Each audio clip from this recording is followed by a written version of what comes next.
All right, guys. Hello. Welcome. This is going to be exciting. This is our first live streaming that we're doing for you guys. A great night to do this. So, welcome to the kickoff, if you will, to our coverage of the 2024 election season here in North Carolina. Very apropos time and place to do this.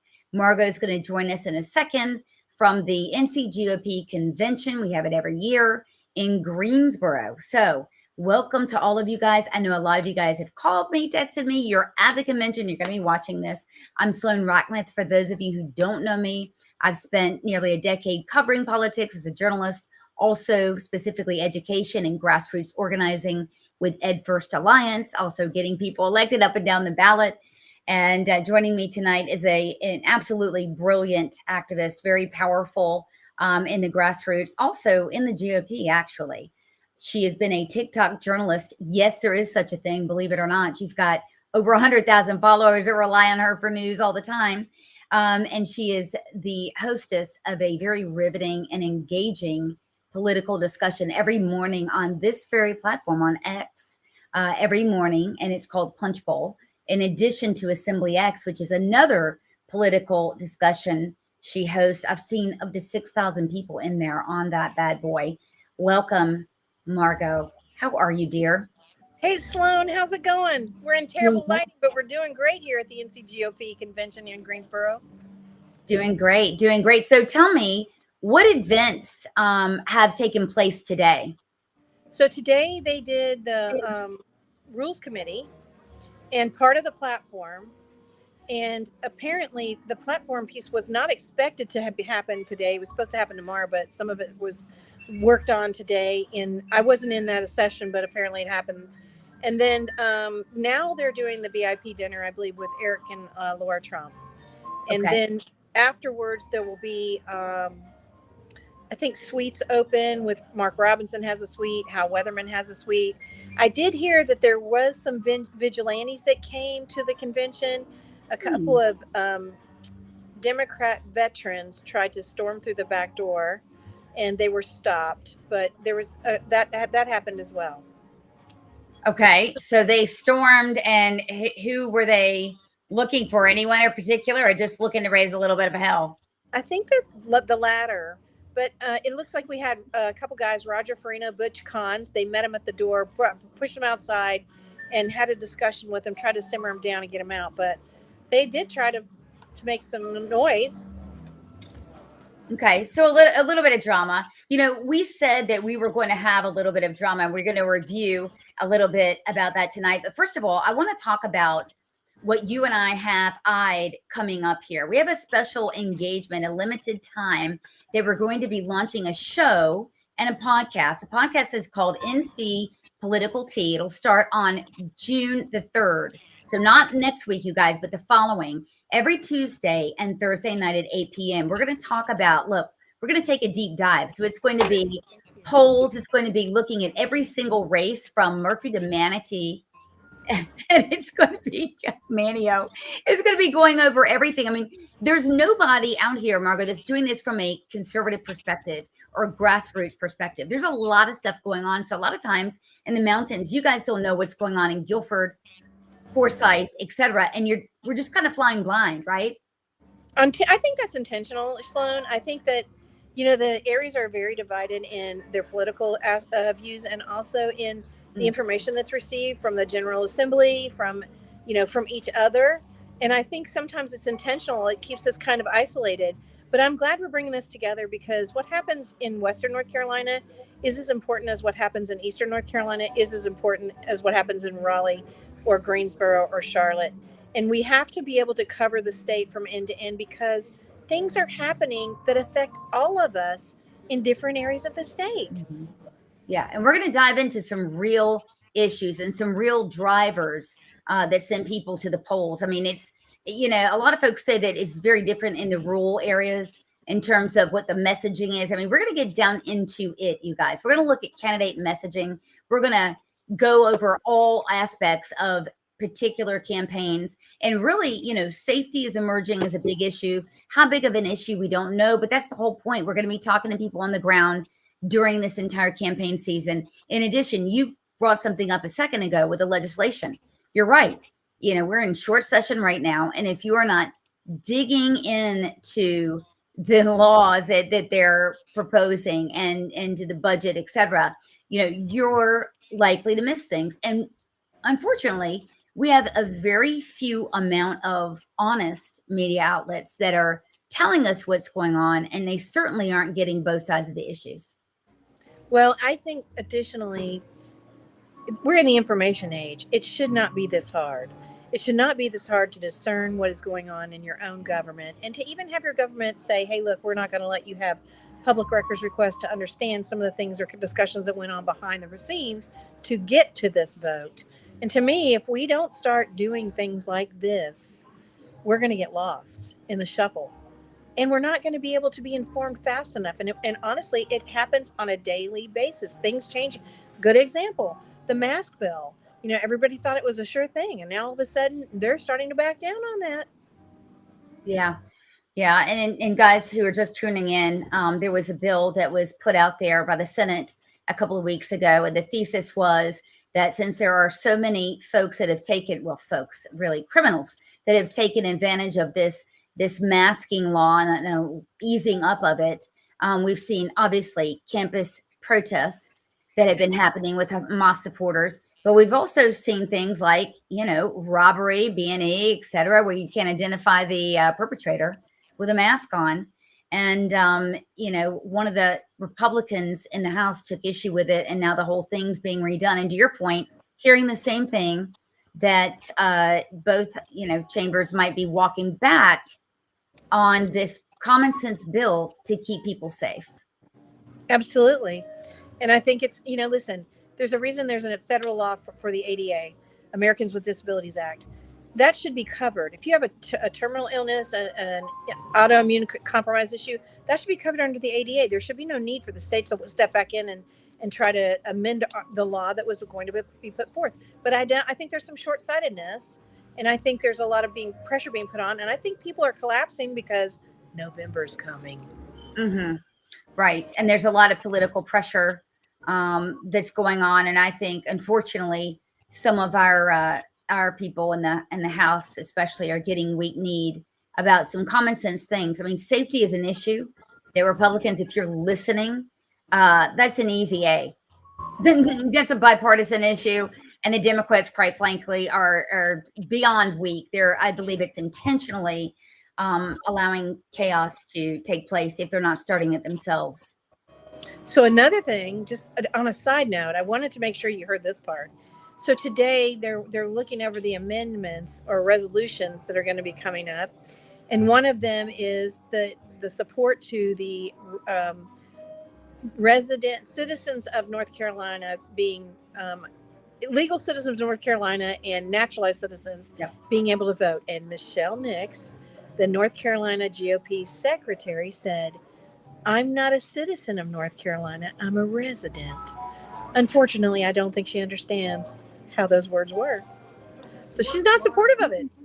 Funny you mention that, because I had been getting into it, and I'm going to show everybody in a second, into it with a guy named Brent Woodcock, Woodcock is the right-hand man, the senior policy director of Phil Berger. Same thing. I'm going to put his tweet up. So we've got Republicans here that really, they're not acting as Republicans, certainly. And what is it? Because I say it? No, it's because it's what's in the party platform already. And we'll go over that in a second. But look, you're already getting ahead of me a little bit here. There's an elephant in the room. There's a rift, massive rift in the Republican Party. Now, there's only two parties, right? So we know that within each party and within ours, let's just stick with ours, there's going to be a lot of variance. For instance, we've got, people in this party that are in the evangelical side. We've got woke warriors who you're going to find them to the left on a lot of things. We've got, libertarians, quite frankly, who are,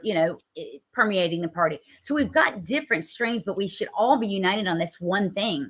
We're against socialism, period. End of discussion. If we cannot unite on that, we're in trouble, right? Now, look, the Democrats, I mean, they're having a hard time with unity as well, but it's not as severe as what I'm going to talk about tonight and show you. You and I have discussed this for a while. The reason we're having the riff is simple. There's a couple of reasons. First of all, you've got elected officials that are playing in these primaries. And I don't mean they're just putting on social media, I favor this guy or this girl to win. They're putting financial they're putting backing. money. Oh, they're putting money in. People that are now working in their staff go into the campaigns, and it's usually weak incumbents, go into these campaigns as campaign directors, as consultants, etc. Right? They're Opposition. oppo researchers. Look, the point is they're going all in. So we've got politicians in leadership playing in the primaries. That's number one. Number two, they are viciously going after candidates who are also Republicans, right? They're going after their family members. I mean, here in Wake County, we had a sitting House member now who went after this man, called him a criminal, did all this stuff. He won his primary, by the way. But the way that it's being done, it's leaving a lot of hurt feelings and a lot of anger, actually. So it's provoking a lot of anger. And by the way, now that the primary's done, Margo, and we're going to talk about this, they're not giving it a rest, right? They're actually going over and above. So I think the playing in the primaries, so that's one P. The second P is not following the damn platform, right? Now, we don't all have to follow the platform as rank and file voters or delegates or whatever, but we're not asking for donations, running for office, and asking for volunteers. Follow the damn platform. So it's creating a lot of hard feelings. And so a lot of you guys follow me on Twitter. You know that I'm very outspoken. We both are. That's why right. I mean, that's why we've come together to talk about, by the way, an expanded topic of education, which is generally my bailiwick. Moving on into this, but I'm going to put up a few of, I think, the worst offenders here so that everybody can kind of get a feel for what we're talking about, right? So this is a guy I was talking about, Brett Woodcox, who is the senior, the right-hand man, budget writer for Senator Phil Berger. And he and I have gone at it on Twitter a couple times. So this is just one example. This is well after Michelle Morrow, who is a fantastic candidate, going to make a great superintendent of public instruction. This is after she won her primary. This guy said, Brent Woodcox out of Senator Berger's office publicly, this is a government official here, says deny her ballot access, take her off the ballot. So a Marxist, a DEI Marxist who has funded defund the police movement, right? Move him off the ballot. And while you're at it, involuntarily commits Michelle Morrow. Okay? It's a little loud here, but I just think that's atrocious that someone would make that public sentiment being paid on our tax dollars about a candidate that he's supposed to be backing because apparently he's a Republican. He actually used to work for the NCGOP. Yep. Well, I mean, I don't know too many government agencies that are going to tolerate this outrageous political activity. Oftentimes, you mentioned it on the people's time, but this is just ridiculous to do that. I mean, he's not a fan of Donald Trump's either. Again, tweeted this on January 6th. He's definitely not a fan of his. But I'm going to put this up here because this is what you and I are talking about. So you were talking about Speaker Tim Moore today with Dustin Hall yesterday putting up a potential amendment to the Constitution, which will be voted on. Correct. That states can't be a foreign citizen. And this Brent Woodcox tweeted and used your tweet. You were sitting here pointing out sanctuary cities in North Carolina, very dangerous stuff. And he misquoted the Bible, talking about Leviticus 19, when he went foreigner in the land, it's not even and talking about that foreigner among you, blah, blah, basically saying love open borders, can't get enough of them. So I had already been hearing that Brent Woodcox is going to stand in the way or try to stand in the way of this amendment being put up. Another example. So, this is not, again, if you were probably in the DOT, would they put up with this kind of crap? Doubtful. To me, the most important thing is when I put that tweet out specifically, it's to let people in North Carolina realize that there are those groups that I show below there are all on the federal website. I pulled that straight from the federal website, and to let people know, like, these people are coming in, and these are the resources our government is giving them. And to see a North Carolina taxpayer paid employee make light of that is just appalling.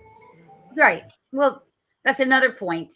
Not respecting taxpayer dollar or sentiment or public safety. But look, this is another thing where, John Q. Public, me included, looks at that and goes, well, gosh, the Republican platform says this.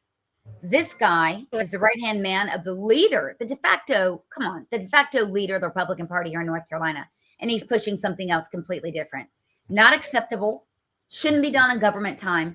Quite frankly, terrible look. And again, it causes division in the party. Him and I have gone round and round about this.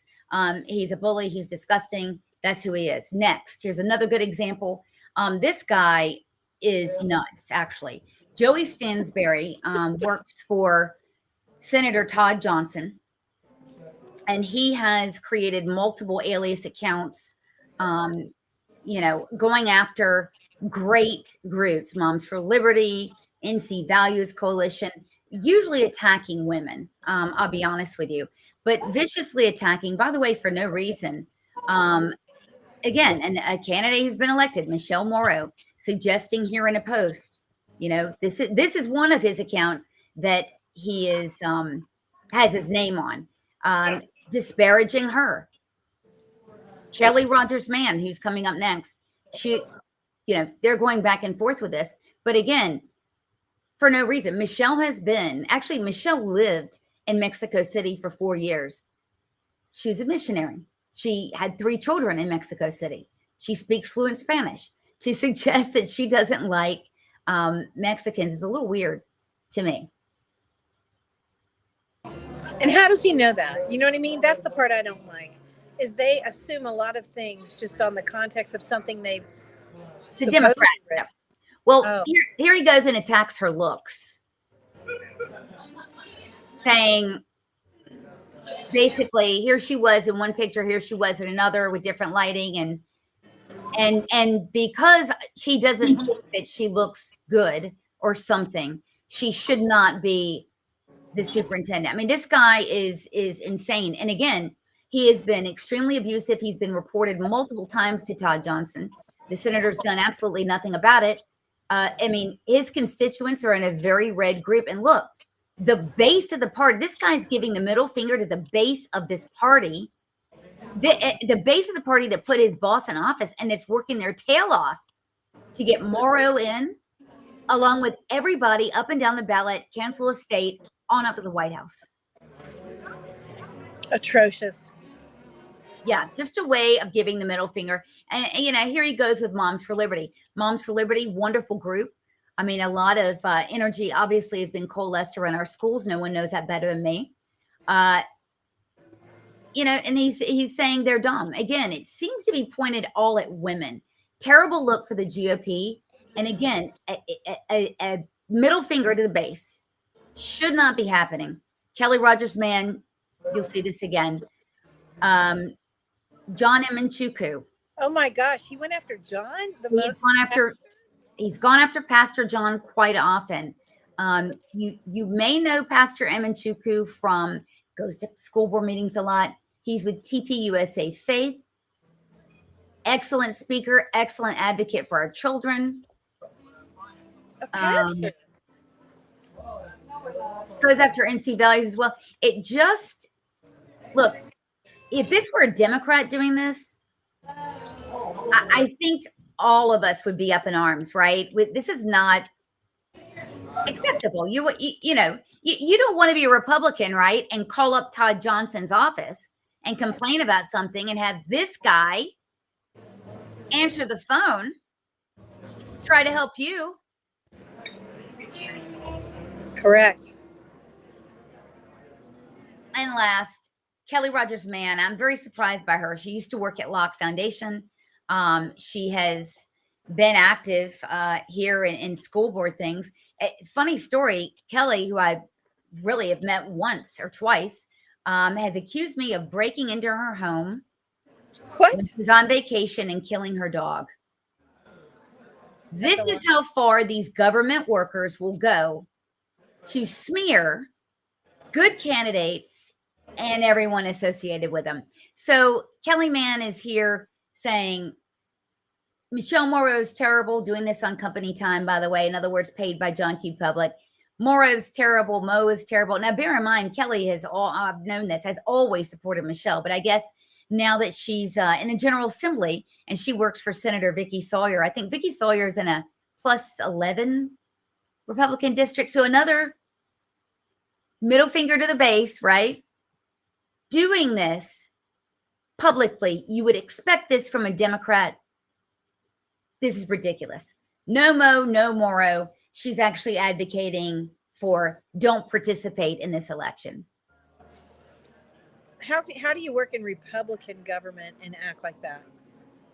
Well, to be fair, this is probably a nonpartisan position, I guess.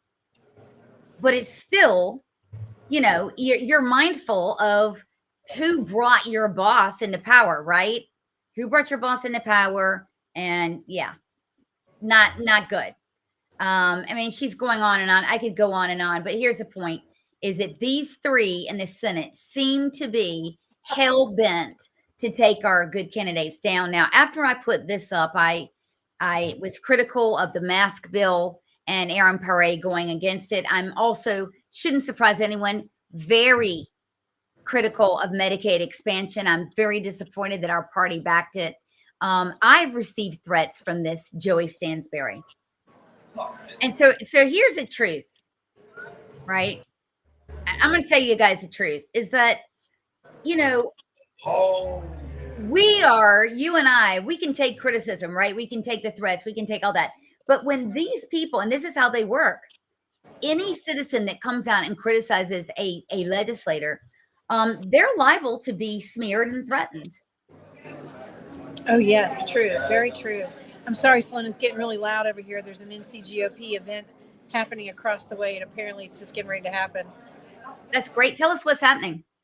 So it looks like it's probably a photo opportunity for the VIPs happening across the way, and it looks like Hal Weatherman's suite is getting ready to open, but the crowd is really heading in this ballroom right next to me. Terrific. Yeah. And we should all be on the same page. Again, when we're electing wonderful candidates who, again, we're on the same page, opposing Marxism in our schools, right? Asking for safer schools. We need to be on the same page. How many stories this year have you done on schools and the insanity going on?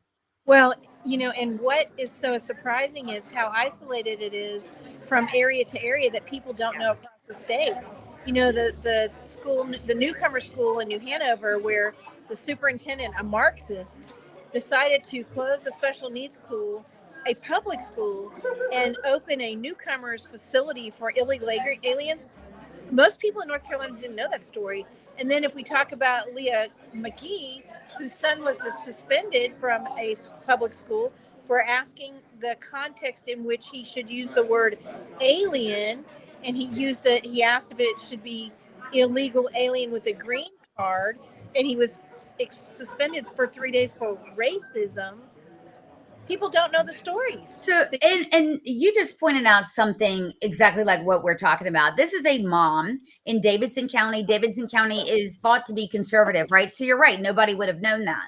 And so when me and others asked the school board members who we knew, hey, what's going on?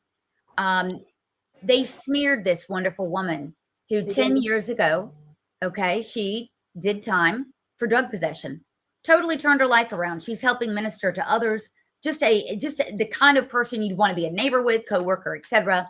And she spoke up against her government, like I've done, you've done, a whole bunch of others, and they have been smeared and tarnished and, quite frankly, abused. And these are Republicans doing it to other Republicans. Yes. All Republicans, including the assistant principal that actually suspended the young man, a Republican, Eric Anderson. The school board chair, I think his name is Alan Beck. Alan. Yeah. I mean, these are all Republicans. Right. Right. So we need to stop thinking about Republican, Democrat, and start thinking about good, moral person, golden rule sort of things, right? Do unto others. Just be a good human. That's right. And we're not seeing that, right? We're not seeing it from everyone. So I want to put up a couple of things here. There's some amendments that are going to be coming up, but I want to show people because everyone's very confused because I guess, correct me if I'm wrong, right quick, we're going to go through this. Was the platform that was voted on today, am I correct? I'm trying to keep the noise down so you can hear me, Sloan. Yes, you are correct. Okay. So the platform, it was voted on. So let's go over what that is. Let's see. I don't think I can get this up on our screen. I'm going to try to get that up on our screen. But in the meantime, I'm going to go up to the resolutions now. There are a couple. Resolutions have not gone up yet. Those happen tomorrow. Okay. And you and I have talked about this before. There's really kind of a nothing burger to these. Is that right? You know, what's sad is that I feel like there is a nothing burger to most of them, but what we could affect, we're not trying to. Why are we not closing the primaries? Like, why are we working on things that we cannot, the North Carolina government cannot, or assembly cannot affect the UN. They cannot affect the WHO. Right. Right. So, yeah. And that's a couple of the things they've asked for. So this first one, this is a no-brainer, opposing anti-Semitism. I mean, it's a great idea to do. I'm Jewish. Everybody knows that. So, I mean, of course, rah, love it. But the thing is, it's a great idea to do it, just kind of affirming what we all know is true. This stuff is not America. Dividing people based on their skin color, their race, their ethnicity. It's not America. It's not what we do. And moreover, the political home for anti-Semitism happens to be the Democrat Party. If you don't see that, you're not paying attention. So just politically speaking, okay, it's a great idea. It's a great politics. And so we go down on this. I love this one too. Actually, there's one, we were talking about the UN. There's one on here that bans or suggests banning the participation or the defunding of the UN. And I think that's a great idea. Because, I mean, but again, for North Carolina, what are we talking about here? I think it's important to understand the difference between a resolution and an opinion. A resolution should carry some weight that we can take to the General Assembly and create some action against. And these things are not things that we can actionably do.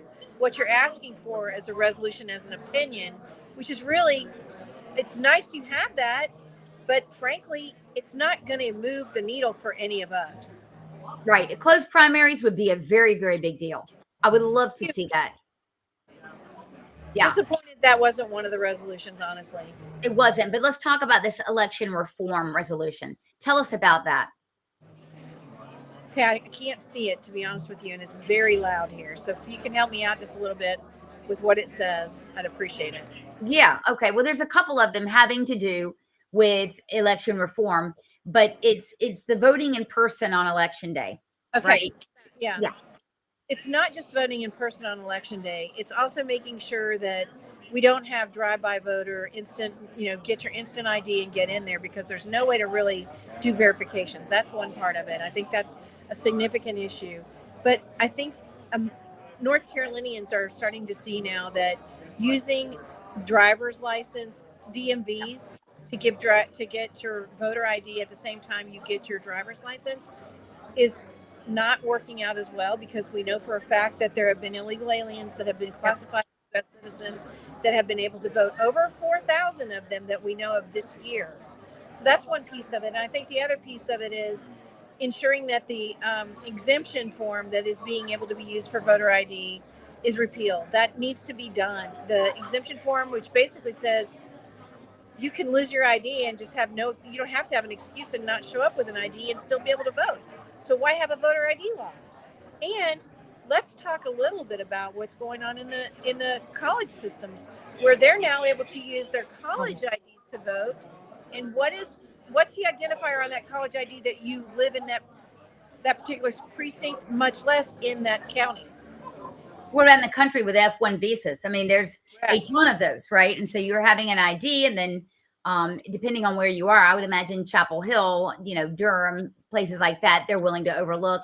And again, here we come back to the necessity for, this amendment to make sure that foreign voters are not able to participate in our elections. Correct.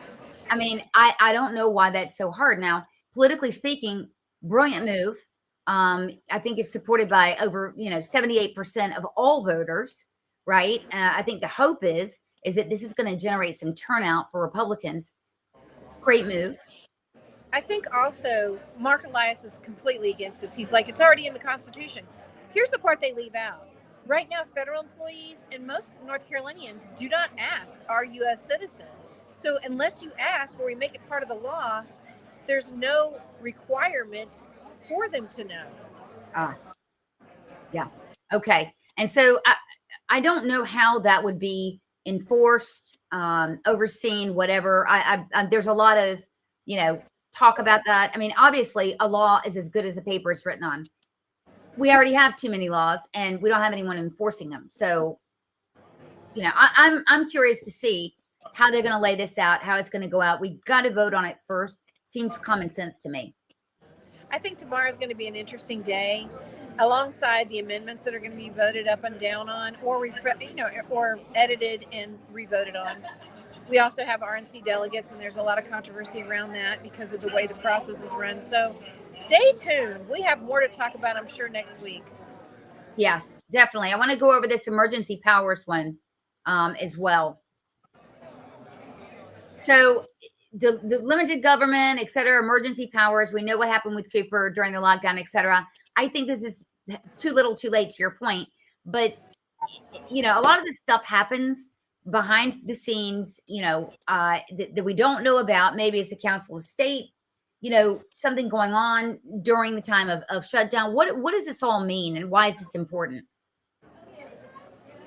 Hey, I think the most important thing that we're looking at right now is the fact that if you weren't on a Republican, I'm trying to think of the word I want to use. If you weren't part of a Republican convention in 2020, you have no idea that half of the Council of State was not allowed to participate in voting, in discussions around COVID. They were completely isolated and taken out of the picture.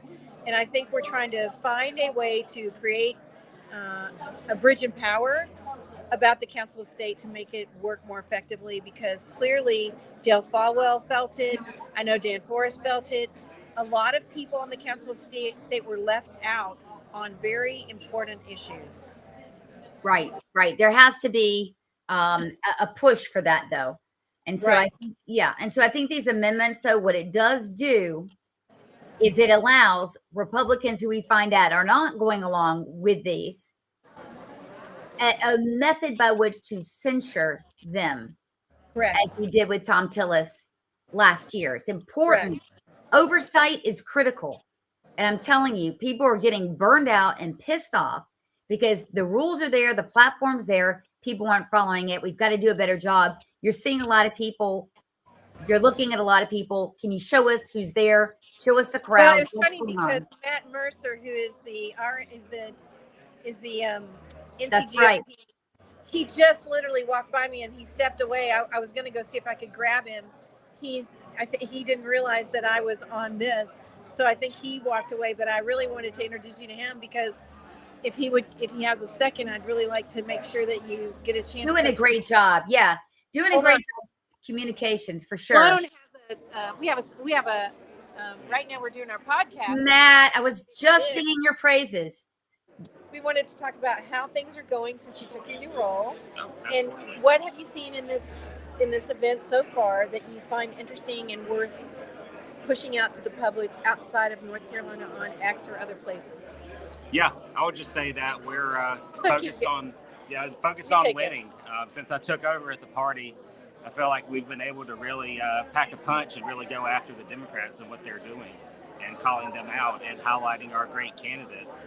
One thing I really enjoy is that we have a lot of council of state candidates right now who have never run for office before because they have real world experience doing things. And I think that's a departure. And there's such a contrast in what Republicans are putting forward this year and what Democrats are. And I've been very active in highlighting that and making sure that people know there is a choice in this election this year. Absolutely. Yeah, absolutely. Real world experience. And we've got Michelle Morrow, Luke Farley. They've actually been doing stuff, right? And getting a worldly view of things rather than just sitting there in the government being part of the problem. So great. We've got 240 people on our first night watching this evening. So they're really excited. A lot of people were out of town, Matt, and they couldn't make it in, just like me, for the convention. So they kind of wanted to, you know, a bird's eye view of what's going on without being there. So thank you. Yeah, we just had Laura and Eric Trump spoke for about 40 minutes. And Eric Trump called the former president, and he talked for everyone, said hello. That got a great reception. He was able to call in. He has a very busy weekend, and he'll be here at the Coca-Cola 600 in Charlotte tomorrow night. So looking forward to that. So we're really enthused. We got to introduce a lot of our congressional candidates tonight. Pat Harrigan, you're going to hear from the delegates, gave an absolutely incredible speech talking about his history as a Green Beret and what, from a national security perspective, what we need to do to regain our standing in the world. So look forward to talking more about that in the coming days. Very strong on the border. So Matt, he's gone from the Bronx to NASCAR, all in a span of a couple of days. It's incredible. I mean, and the only person running for president that can do that is Donald Trump. I don't think Joe Biden can go from his bedroom to the basement by himself. Not without getting lost. In Delaware, no less, with his Corvette. Running over documents, but we could go on all night about him. He's terrible. Well, this is great. I know everybody's very excited. I'm disappointed not to be there. I know a lot of other people are, but again, this was the next best thing. So fantastic. We have a lot of work to do. We have a lot of stories to tell. And we're going to be covering this twice a week, every week, getting people involved, showing people how they can start out with living room meetings, and it can grow and grow and grow, and talking directly to your neighbors about things that matter most. We have to get out of our comfort zone and start putting these little things together and growing by November so we can take 250 people, each of us, everyone that's listening, to the polls with us. Absolutely. That's what we need. I appreciate what y'all do, letting people know, keeping them informed, and look forward to being back with you very soon. Thank you. All right, Margo. It's good to see you. I have to hug him. We'll stay in touch. So I've been wanting to do that. Sorry for my hand. I've really been wanting to catch him because he's been a good partner on X and on other platforms. He's really tried to give us context to information when we need it. And Matt is a partner. He's not somebody that's like, I don't want to work with the folks that are on the outer edge or who have a different perspective. He wants to let us help him do it the way we want to do it, which I told him the idea of we need to get all 100 ballots and put them on all social media platforms and help other people learn or know who to vote for. And he's all in. Yeah. Communication is key. And again, when we're talking, about fellow Republicans, and unfortunately, guys, that's a reality because they're in session right now. Never get personal. Always follow the platform, right? Always put up part of the platform that you see that they're missing and hold them to that. But again, we've got a lot of work to do. We're all Republicans. We're here united against socialism, which is here at our doorstep. Not only socialism, wokeism, and all types of other isms, high crime, open borders. I mean, you name, pick one thing, and it's going to SHIT right now. Yep. And Sloan, what else do we have to talk about before we talked about when we're going to meet again? Yes, I think you're good. I think we're good. So check this out. Pop quiz for everybody. When did I say we're starting the show? 8:00. Tuesday. Tuesdays and Thursdays. June 3rd. June 3rd. So here's how it's going to roll out, guys. It'll be on the X platform, on Facebook, and on YouTube. Okay, so it's going to be on those three. Trying to get it on Roku, but we'll see. And then the next morning, check this out. We are, as special request, rolling this out to the Apple podcast platform. Oh, a lot of you guys, yeah, I mean, I'm super pumped. So a lot of you guys are, you drive a long way to work, whatever, you'll be able to pop it in, listen to it. So it'll be the following morning. We're also going to post up clips, etc. I'll be doing writing. So I'm going back to writing what I do best, what I love to do best. And we're going to expose. What we need you guys to do is share everywhere. I always say at the end of a broadcast, what 10 people can you share this with? Right? It's not fair. Come back and tell us what we can do better. What are we missing? What stories are in your area? Don't be talking about how we can do better. Right. Well, yeah. Well, actually, look, you and I both know, I mean, the tips that we have gotten over the last several years, that's the bloodline. You give us a tip, we go investigate, we interview people, etc. We have broken so many stories from Peyton, the volleyball player. We all know about this. I mean, just such a leader. Peyton McNabb. Is she here tonight? I'm sorry. Yes. We've broken so many important stories. So yeah, we need tips. We need you guys sharing. So it's going to be the 3rd, 8 p.m. And we need our chat rats. So we had some chat rats tonight. We want 150 of them. We need everybody involved in this. This is a team effort. It's not me. It's not Margo. It's the entire team. It's our crew. It is. It's getting louder and louder, and I can't hear anymore. Look, the party's just starting over there. So, and you got to get to it. You got to get to your people. All right, guys. Well, thank you very much. First night. Hey, without a hitch. Absolutely. We got it done. Thanks, Sloan. And I can't wait till the June start date. We're going to do great things. Tuesday after next. We'll see you then. Safe travels to everyone. Happy Memorial Day weekend. All right. Take care.